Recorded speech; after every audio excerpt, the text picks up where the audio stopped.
Bonjour à toutes et bienvenue dans cette vidéo, je m'appelle Yann et je suis coach en relations amoureuses pour les femmes ambitieuses. Dans la vidéo d'aujourd'hui, je vais partager avec vous 5 stratégies de séduction par message qui sont diaboliquement efficaces sur les hommes. Mon premier point, ça consiste à lui faire vivre quelque chose. Je sais qu'il y a beaucoup de femmes qui ont une facilité à se connecter via la discussion. Mais il faut comprendre que pour les hommes, c'est beaucoup plus facile de se connecter via les expériences. Donc ce que vous allez faire, c'est que vous allez lui envoyer un message tout simple en lui disant « Regarde ce film » et là, vous mettez une photo de l'affiche du film. Tu me diras merci après.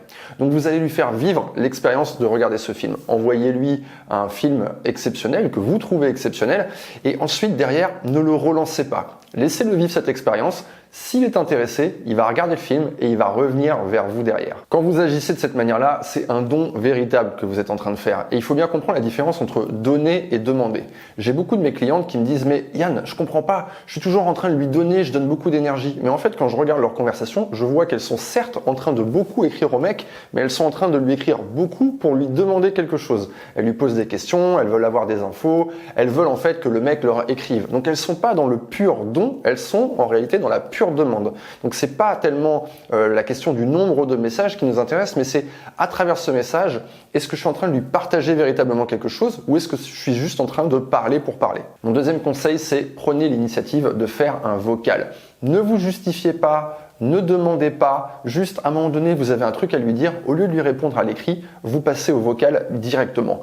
Pourquoi on veut faire ça? Eh bien parce que les hommes sont 100 fois plus réactifs à la voix qu'à l'écrit. Quand un homme entend une belle voix vibrante, eh bien ça a beaucoup plus d'effet sur lui que simplement lire un texte. Vous êtes beaucoup plus présente, vous êtes dans son oreille. Il va penser « Waouh, cette femme a une jolie voix » et peut-être même qu'il va vous faire la remarque derrière. Donc ne vous enfermez pas dans la conversation et n'ayez pas peur de passer au vocal même si vous n'êtes pas à l'aise dans cet exercice. Ça n'a absolument aucune importance, ça c'est votre subjectivité.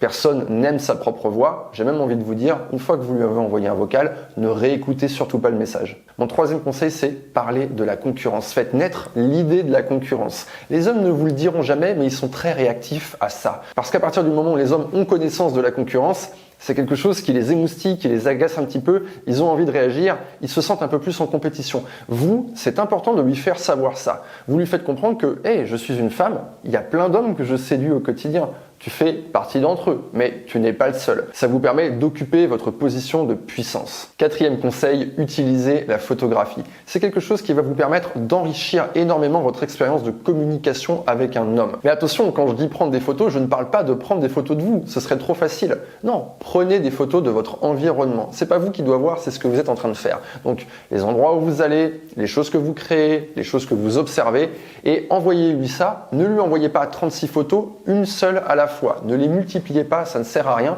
Mais en fonctionnant de cette manière, eh bien, vous allez le laisser imaginer votre environnement. Il va voir la vie à travers vos yeux. Il va voir les choses que vous créez. Il va voir les choses auxquelles vous êtes sensible. Et encore une fois, comme dans mon premier conseil, c'est un moyen de vous connecter qui est beaucoup plus pratique que l'écrit, du moins pour les hommes. Pour un homme, ça va être beaucoup plus simple de se connecter à vous en voyant ce que vous voyez. Il va pouvoir très facilement réagir à des choses.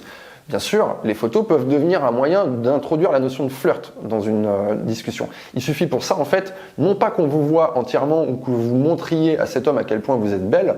Non, pas du tout. Il suffit simplement que cet homme puisse voir sur la photo une toute petite partie de vous. Par exemple, s'il voit votre pied, ça suffit. Il va pouvoir imaginer le reste. N'oubliez pas les filles que l'imagination des hommes est surpuissante et que vous avez beaucoup plus à gagner à ne pas montrer qu'à montrer. Cinquième conseil, un homme a envie de conquérir une femme qui est là, pas une femme qui est là. Et cette femme qui est là, qui a de la valeur, eh bien en fait, elle va avoir un agenda. Et il est important qu'à un moment donné, cet homme se heurte à votre agenda. C'est-à-dire que vous n'allez pas le prioriser lui, vous allez prioriser la vie autour de vous. Même si vous adorez ce mec et que vous avez la sensation que la conversation avec lui, c'est la chose la plus intéressante et que vous en voulez plus, néanmoins, vous allez quand même prioriser votre agenda. Donc vous pouvez lui écrire à un moment donné, il faut que je te laisse, je dois filer. Point. Avec peut-être un petit smiley pour agrémenter le message. Ou vous allez lui dire tout simplement, appelle-moi ce soir à 8h, je serai disponible. Et vous allez laisser le mec vous appeler. Vous mettez la balle dans son camp et vous voyez s'il fait cette action. Quand vous êtes indisponible, ne vous excusez jamais. Vous ne devez jamais employer l'expression « excuse-moi » ou « je suis désolé ». On ne doit jamais voir ça dans votre conversation. Vous n'avez pas à l'être. Il est tout à fait normal de prioriser votre vie actuelle par rapport à un mec que vous ne connaissez pas encore. Avant de conclure sur cette vidéo, si vous avez envie de travailler sur vous, si vous avez une question à me poser, je vous invite à cliquer sur le lien dans la description de cette vidéo. Vous allez pouvoir vous connecter à mon club où je réponds personnellement à l'écrit ou en vidéo aux questions de mes abonnés. Pour conclure cette vidéo, je vais faire une conclusion un petit peu plus large. Il faut bien comprendre que les hommes et les femmes ont des attentes différentes de la discussion.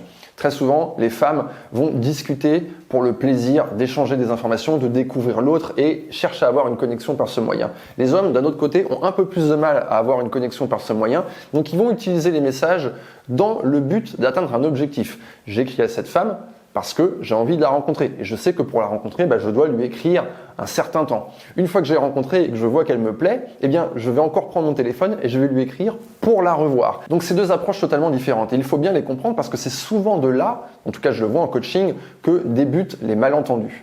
Donc il faut être bien clair sur vos objectifs. Oui, vous pouvez entretenir une séduction par message, mais ne cherchez pas à obtenir de l'information, d'accord ? Lui, il va pouvoir vous dire ce que vous voulez entendre en face. Et de cette manière-là, en lui demandant plein d'infos sur sa vie et qu'il vous partage toute sa vie, en fait, vous n'êtes pas en train de vous connecter à lui. Deuxièmement, ne cherchez pas à avoir un ami qui vous occupe. Ça, peut-être que vous avez déjà une ou un ami qui vous occupe ou plusieurs amis qui vont remplir ce rôle. Mais lui, ce n'est pas son rôle. Lui, c'est peut-être votre futur partenaire. Ce futur partenaire, on va chercher à le séduire. On ne va pas chercher à employer cet homme pour faire de la compagnie, avoir une présence chaleureuse et rassurante dans les messages. Non, c'est pas de cette manière que vous allez parvenir justement à le faire tomber amoureux. Voilà, c'est la fin de cette vidéo. J'espère que vous l'avez appréciée. N'hésitez pas à me le faire savoir en mettant un pouce vers le haut et je vous dis à très bientôt sur ma chaîne et sur mon club.